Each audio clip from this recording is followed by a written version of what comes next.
Hello, we're back for day 2, and I've brushed my hair today. I have not. It doesn't look any different. Doesn't look any. My hair has not moved since yesterday. I've moved. My hair is. Thanks for that. So, how are you? I'm okay, actually. I think I'm better than yesterday overall. Yesterday I had a few wobbles. Today feels a little bit melancholy because it's Mother's Day and there were plans to sort of have dinner with Mum and Gran, and thankfully those plans were cancelled. That's the right thing to do, but at the same time it's sort of a bit sad just to sort of know that just writing out the Mother's Day card and just being like, you know, I really, really wish I could just give you a hug. I'm annoyed with myself that I haven't hugged my mum and gran more, because now I know I can't. I really want to. Same goes for my dad, but that doesn't really fit in with the Mother's Day thing. My dad's not been much of a hugger anyway, but now I really want to hug him, even if he doesn't like it. But I won't, because I'll be socially responsible. So how about you? How are you doing today? Well, today obviously was Mother's Day. I sent my mum a little video. She was going to be in Bedfordshire anyway, the other side of the country, so I wasn't going to get to see her. It's just a shame not knowing when I will be able to get to see her and the family, but... Oh, we did quite a nice thing, though. Well, you did quite a nice thing, which then got a nice little riposte from your folks. So, yeah, tell folks about it. We're making allowances for not being able to physically do things, but actually it's kind of turning people into, like, digital communications in ways that we haven't really done before, which is quite cool. So I had a card I bought, but with everything going on I hadn't got around to sending it, so I sort of just made a little video of me sort of opening that card, sort of showing it to my mum and the message inside and things. And then we got one back because we'd not seen them since Christmas. So they had a sort of Christmas present they hadn't been able to give us. So they opened the card and the present in front of us. Christmas music on in the background and like sent us a little video of them opening the card. And I was very confused because he didn't give me the context of what was going on, and there was just a Christmas present being opened. And I was like, how long have you had this video? Why are you showing me this? What is this? But yeah, it was actually quite a nice little touch. And I think we're sort of adapting across the board a little bit. Like, for example, it didn't actually end up happening because I think my mum's had quite a busy day and she got up really early. But the plan was going to be, if we couldn't all hang out together, we were going to all kind of do a virtual games night. So I was going to basically like sort of quiz master, playing a game of Boulder Dash and categories and stuff. So things that we can all sort of play separately but just kind of talk through. Which I think we'll still do, and I think things like that, like last night there was a pub quiz online, which is quite good because you do sort of have that feeling of interacting, which I think it doesn't quite scratch the itch, but I think it really does help to sort of have a thing that you've got to be ready for at a certain time, and like there's kind of that sort of sense of, okay, at 8 o'clock we're going to be doing X, Y, or Z, which I think maybe like. Because I don't know about you, because you've still got, like, well, you're going to work tomorrow, for example, so tomorrow's going to be my first day on my own in the house, which will be a bit weird. But I will just watch all of the trash that I don't inflict on you. But yeah, it's sort of, it's a weird one, because I guess the sort of, we're doing all the right things by isolating, which then feels a bit redundant if you then have to get on a train and go to a city. Not the best, but I guess you can only do what you can do, and so that's what people are doing. Frustratingly, some people don't seem to be doing as much. Sort of, there's footage I'm seeing on the news of people going, "Oh, the weather's really nice. Oh, well, we can't go to the pub, so let's all go to the beach." And you're just like, "No, that's not the plan." That like kids who are being taken out of school are all, obviously it's Sunday today, so it wouldn't have made a difference, but. I should say the date. It's the 22nd, but it's the sort of evening of the 22nd. We haven't done this after midnight this time. So yeah, today is Sunday It is the 22nd? Yeah, 22nd, so it's also Mother's Day. So yeah, I should have said that at the start. But yeah, so kids like not in school, all still hanging out together in big groups, and you're just like, the whole point of not being in school is so that you can't do that, guys. But you're right what you said about like doing that quiz at a certain time.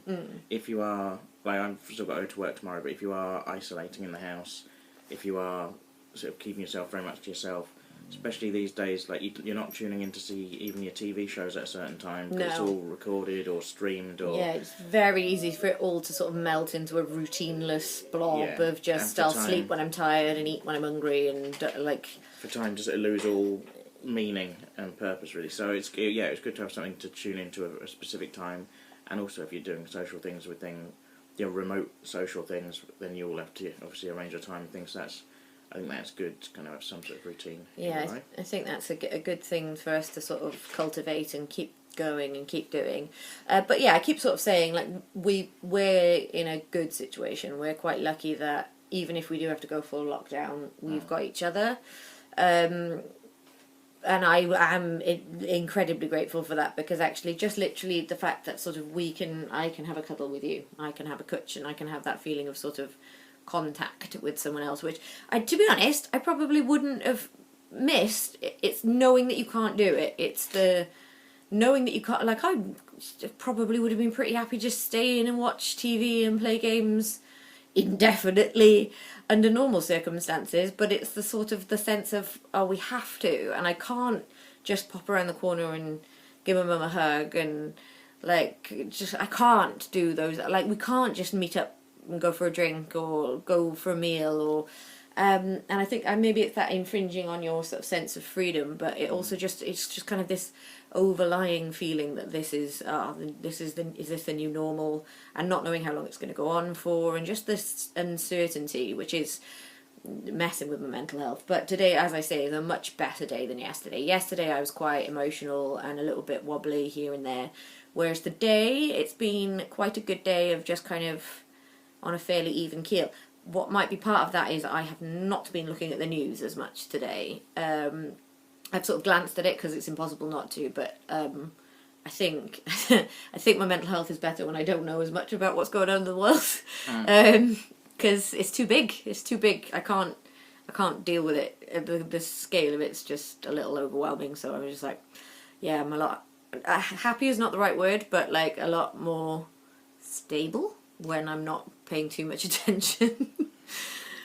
I dug out the Nintendo Wii today. Yes. That's something I did. And like I said, I'm still going to work, so it's not like we've been too much in social isolation and I lost and bereft of things to do. I've only actually been in the house for a few days, and then I'm going back to work tomorrow. So it's not a sort of desperation measure getting out of the Wii. It's more, I saw a lot of people online saying, hey, if you're bored and at a loose end, remember most households have got a Wii somewhere knocking about. It just reminded me, really. Yeah, because actually there's a few things that I've been like, oh, well, I'll do this and I'll do that, and they're all things that I could have been doing anyway, and are quite good things to do. But it's sort of giving yourself the excuse, giving yourself the like, oh, okay, well, now that I have to stay in the house, I might as well put my time to good use. Also, put my time to bad use, because actually I'm going to set up, through work we've got a VR system, which I had set up previously, and then I'd taken it all down when I moved furniture around and stuff, and I hadn't got around to setting it back up. But now I think like the idea of being able to put a helmet on and be like in a sense of like big open space, that would be probably quite good. Sorry, Lucy's having a little wine. Come here, Lucy. It's okay. Okay. Sorry.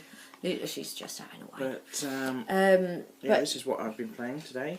Pandora's Tower. It's very good. Would recommend. Although I suppose if you don't already have it and a Nintendo Wii at this point, it's probably too late for now to get involved with that. But yeah, it's good. Yeah. Well, so actually I kind of think that one of the things that we wanted to sort of talk about, if we're going to make this a regular thing, which I think is the plan, partially for our sanity, partially for sort of documenting it, because I sort of feel like this is the first time in my life, certainly, where I feel like I am living through something that's going to be a big crazy thing to look back on in the future. Like, I'm sure like there's always been those sorts of things going on, but you don't necessarily know it when you're in it. But this is happening to everyone and everywhere, basically. It's in like last I checked, which I think was yesterday, so it could be more, but yesterday it was like 148 countries. So it's probably about 300 today. That seems to be how this is going. But yeah, so it's everywhere. It's going to be something that's going to sort of define a generation. And I think it's going to change a lot of things permanently. Like, I think the way we work will change. I think maybe the sort of certain things that we've taken for granted we'll maybe appreciate more. And there's I guess, like, it's a real grim silver lining, but, like, I guess there will be things. Maybe we're going to be able to live a little bit more eco-friendly because we'll work from home more and won't travel as much, maybe fewer flights and things like that, and just more awareness of, I think it's classic, isn't it? It's like you don't really know what you've got until you can't do it, but then maybe we'll be a bit more socially conscious and also maybe a bit more fucking hygienic.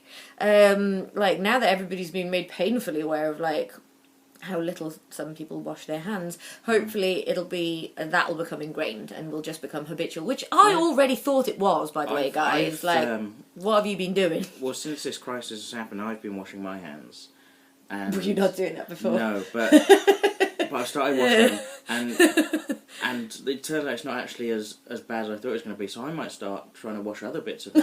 Oh, no. I might. He does wash, guys. Start on my knees and work outwards. The knee being the natural starting point. Everyone knows the knee is the core of the body. Yeah, that's the midpoint in the human body that you'd start with. Yeah. So, you know. Yeah. Gross. So it's going to be great. So, I've been pretty preoccupied today with food. Oh, we had that crumble. Yeah, the rhubarb we mentioned crumble. yesterday, it was bloody lush too. It was really nice. Yeah, like, with all the panic purchases, rhubarb was a good one. Thank it was you. a weird one, but it was a good one. And also today I made some verde dough. Oh, yes. Or Verdi, I think. Verdi, which is just like a kind of pasta dough made with spinach. It's really nice. I've made a couple of batches of dough though.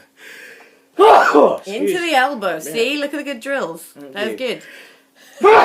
Excuse me. And I'll be watching. This is it. This is the stuff. If that was coughs, yeah. it would be like, and that was the moment we realised. Yeah. But sneezes, I think we're okay. I think sneezes are just sneezes. I think that was just a bit of dust. But yeah, I've made the Verdi dough and we've put that in the freezer. So if we do have to be in lockdown, we can then defrost some of that and use it. Really easy to make as well, actually. Like, yeah, you just get really nice. The Typo 00 flour, which is like pasta flour, and some spinach, put it in a food processor, a bit of salt, blend it all together. That's your dough, and then you can roll that into sausages and chop it into little bits, a bit like gnocchi, and then you just boil it for a couple of minutes. Not for very long either, just minutes, it floats to the surface, and then you can just use it like pasta or gnocchi, like you would in any recipe. I'd be curious to see if, in a pinch, you can use frozen and defrosted spinach, but it might add too much moisture. But also because you need the fresh spinach for the recipe. But I reckon in a pinch, maybe you can do it with frozen. Maybe, but also I mentioned, because from the recipe I've got, it specifies the Typo 00. Yeah, I think the flour is probably important for the consistency, because I did notice that it like had a weird consistency. It's kind of stretchy. In a way that I've not noticed other. It was a very odd. I don't know, but it was because good. My sister said she did it with sort of a similar thing with plain flour once, and it worked fine. So fine. Don't be put off if you haven't got the right flour. The recipe that I've got is sort of 65 grams of, 60 grams of spinach, and 75 grams of flour, and a bit of salt, and that serves one. So obviously you can scale that up if there's more of you. We should plug. It's from one of the Miguel Barkley recipe it's from books. a Miguel Barkley £1 We did not invent this, book. but yeah, it's and a really I wouldn't good normally book. give away someone else's recipe on a thing, but given that these are unusual times, I feel like Come on, Miguel, you don't mind. Do that and then buy one of his books. They're really good. They are really good. So that's fair, is it? I think so. Okay, cool. Yeah, you didn't go into method and it's particularly really, too and much. it is tasty as well. So yeah, it's really good. It looks quite impressive as well. Like making something like a bit pasta / gnocchi-ish from scratch. That's it. And if your local shop is out of pasta, which seems to be a thing that people are panic buying, but you can get some flour and some spinach, then that's a good alternative. Yeah, well, you had a bit of it because you you're isolating. You went to the shop again today. Yeah, but I went to the local shop to get some bits. We're allowed to go to the shop anyway. I think that's even in like full lockdown places, they seem to be allowed to go to the shop. And we're not going crazy about it. We're going out and I'm. We are. I haven't got anywhere. I'm going out. I'm social distancing. I'm getting the stuff. I'm coming back. I'm washing my hands and trying to minimise contact and everything. But you do go out to the shops and there's a lot of things not on the shelves, and it's tricky sometimes if you go out with a plan in mind of what you want to get and it isn't there. Particularly for me, I find that I like to get the things that are in a recipe and follow that recipe quite precisely. I'm not very good at I take the mick fly. ruthlessly about it because he cannot eat. Like, he gets very uncomfortable if you have to like slightly change an ingredient. Don't like it. And I'm like, it's basically the same. It's slightly like, no, but that's not what it says in the book. I'm like, yeah, but it'll do the same thing. If you follow the book, it should come out fine, and then it's nice. Yeah, but if you haven't got the thing, it's like, all right, well, we just won't eat then. And normally we would just not eat. But these are unusual circumstances, and I guess. But the thing is, like, you go into the supermarket, and it is a pain. Like, for example, today we were supposed to be having a Mother's Day dinner at your parents' house, and I sort of got it into my head, well, if we can't do that, I'm still going to have a roast. And we had most of the bits in anyway, so today at the shop I just wanted to pick up some potatoes, and there were no potatoes. Yeah, you were hoping for extra spinach for dough. You got some, didn't you? Yeah, but not as much as you wanted. But also, I particularly love roast potatoes, wanted that for the roast dinner, couldn't get any, and it can be frustrating and everything else. But that said, yes, there's lots of empty shelves, there's things missing, there's things I wanted I couldn't get, but it's not that the supermarkets are empty, and there's other stuff. You just kind of have to be a bit more. There's lots of photos online of empty shelves, and I understand why people are sharing those. But it's not. It almost gives the impression that the entire supermarket is empty. No, that's not good. And I was actually reading a very interesting article about that today. It's making it seem like everybody's being mad, crazy, panic buying, irresponsible, selfish people. Actually, there's more to suggest that it's slightly due to the sort of systems that we've got in place, which makes sense sort of under normal circumstances for supermarkets to basically supply the normal demand. So they don't have big warehouses full of stuff. They basically keep a minimum amount so they don't have to have as much space, and then they kind of replenish as needed under normal circumstances. So actually it looks like all of this panic buying and the extra amount of products that have sold only equate to everybody on average having spent about £5 or £6 more this week than they normally would. But it's just because, and certainly like the toilet, I don't know why the toilet paper obsession. I think like it makes for a good picture because they're big bags, they're not bags, are they? Big packets. And so when the shelf looks empty, it looks empty quicker, I guess. But like, of all the things to like really panic about, like why is everybody obsessing over loo roll? If this was a disease that gave you like the squits, then I'd be like, fair enough. It isn't though. Maybe like the flu. I went there like the flu medicines and the vitamins and like even like tissues and stuff. They were all there. Everything was there. Soap, loads of soap, like loads of all the things that actually you'd think maybe like. Admittedly, like I think the like antibacterial wipes and stuff, they'd gone.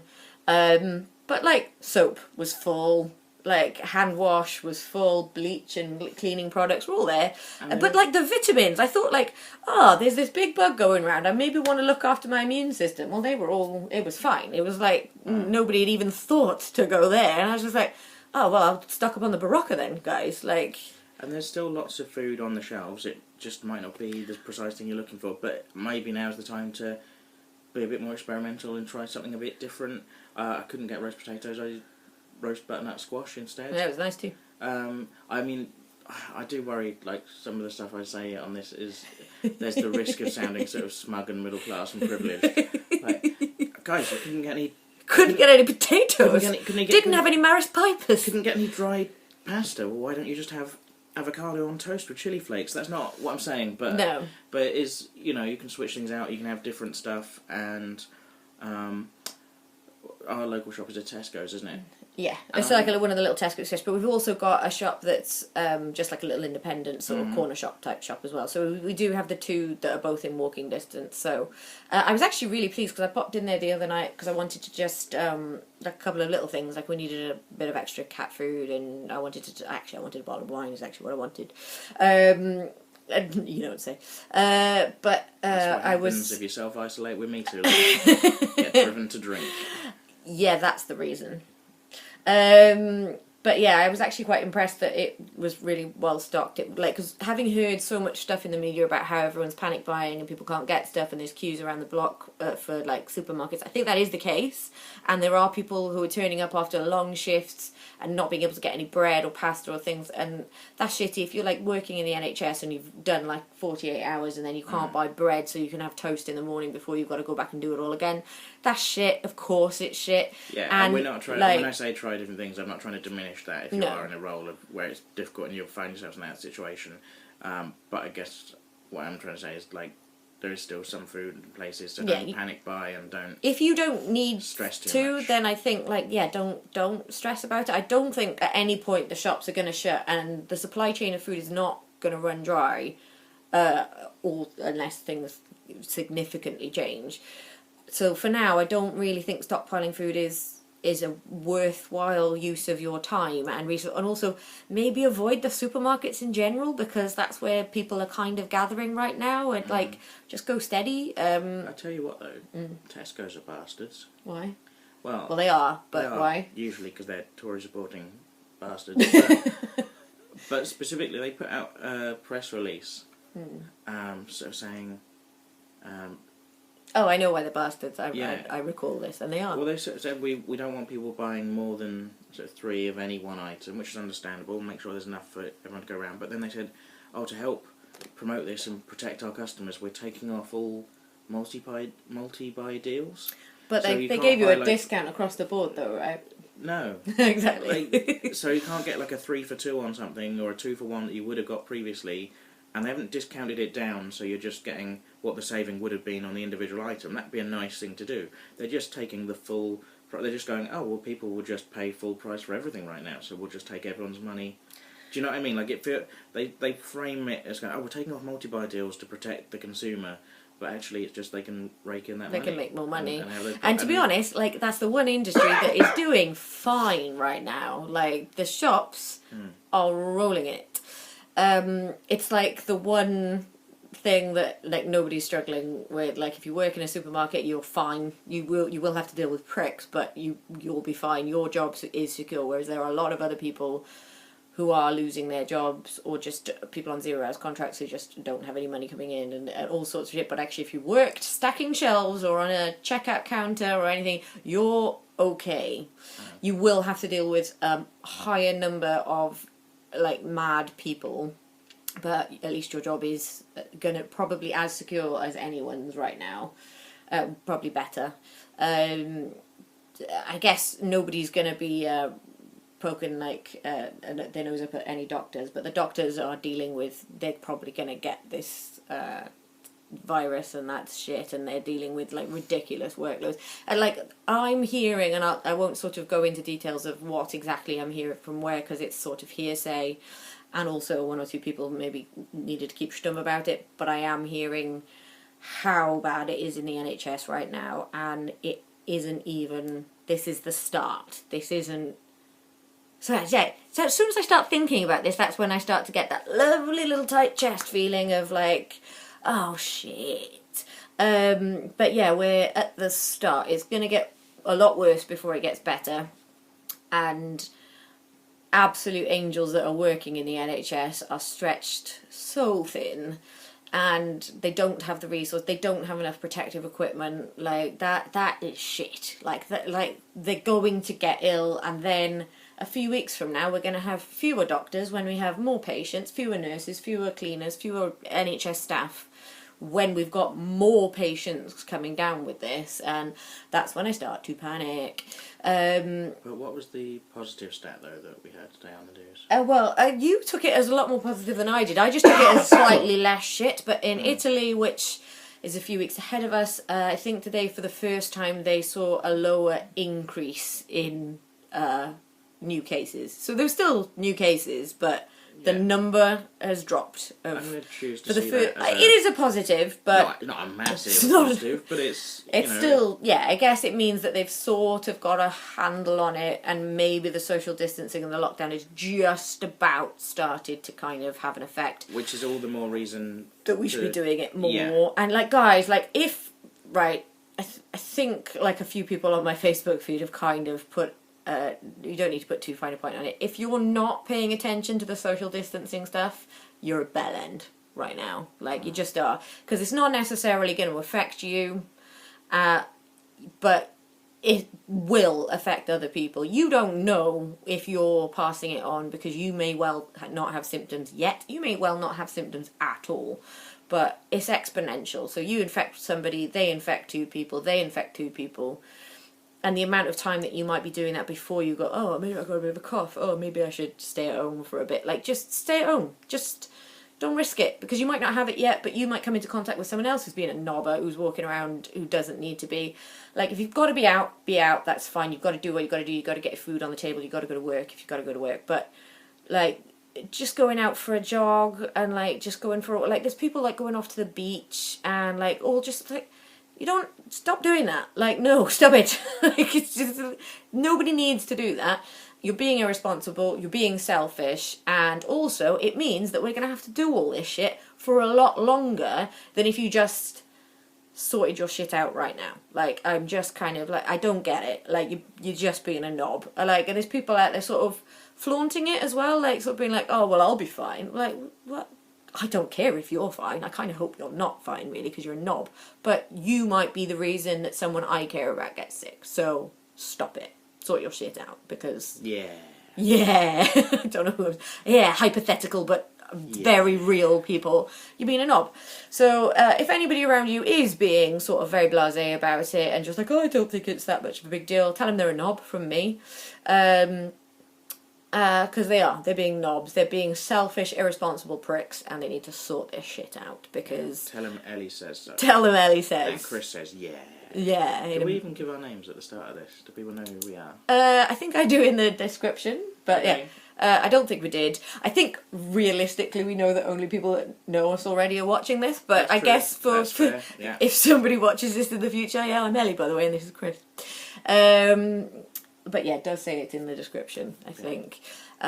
So yeah, I guess, well, were there any other things? I kind of wanted to sort of cover what we're up to, what's going on in the real world, and how we're sort of adjusting. So today's been a good day, I think, overall. I haven't cried today yet. No, today's been good. Got to save something to look forward to. Yeah, we have done this earlier. It was probably later than this yesterday that I cried. So as for what's going on in the real world, we haven't been paying as much attention to the news today, have we? But no. It's probably kind of done us some good to kind of not be too wrapped up in it. So I saw one or two. I sort of glanced at one or two statistics that were not making me happy. Newport, which is we're in Wales. We're in Newport in Wales, and for some delightful anomaly in the stats, Newport seems to be where it's all kicking off corona-wise in Wales. Vastly more than anywhere else, we're having a spike here. Still not scary numbers, but considering sort of Newport's not a big city. It is a city, but it's not very big. The numbers, like, we've got more than Cardiff, and Cardiff's the capital and much bigger, and we've got significantly more already. So it seems like whoever it was that sort of got it here first must have been mingling with a lot of people, and it's just had a big effect already. But that's a bit sobering, because we're all in the same community. It is a small city, so the chances of people's paths crossing a few weeks ago, before people were, like, I was still in work a few weeks ago, most of us were still just behaving pretty much normally, like 2 weeks ago, and that's sort of the incubation period that we could be dealing with. So that spike's going to get worse before it gets better. So great. So it's nice to be in the middle of that. Yeah. So yeah, you feeling glad about moving to Newport last year? I'm feeling better about moving to Newport than I am about going to work in Cardiff tomorrow. That's true. And commuting to and from Newport. So yeah, we'll see how that goes. So yeah, hopefully though, at least public transport should be quieter, because most people seem to be, if they're still working and can, obviously you can't work from home, it's like a retail, like customer based. It's an optician, so it's healthcare, although I'm not a qualified optician. I literally do not know if I am a key worker. I imagine my bosses will tell me. Well, hopefully maybe you'll have more of a plan tomorrow, and you'll know more, we'll having been in. But more changes made over the weekend while I've been away. So, not away, been at home.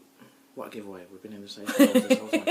But yeah, that about wraps it up. I think that just about wraps it up for today. So from me, Ellie, and from him, Chris. Let's not make that a thing. This has been the Ellie and Chris show. Oh no! No, that's not. No. This is not. That's not what this is called. So take care. Self-isolate. Don't be pricks. I think that's the moral of today's story. 'Cause don't make me cry. Don't be pricks. And also, if it's not called that, but if it was called that, it'd be the Chris and Ellie show because my name's first alphabetically. Yeah, that's the important thing to take away from today. That's the take-home message. Ellie and Chris. Bye. Bye.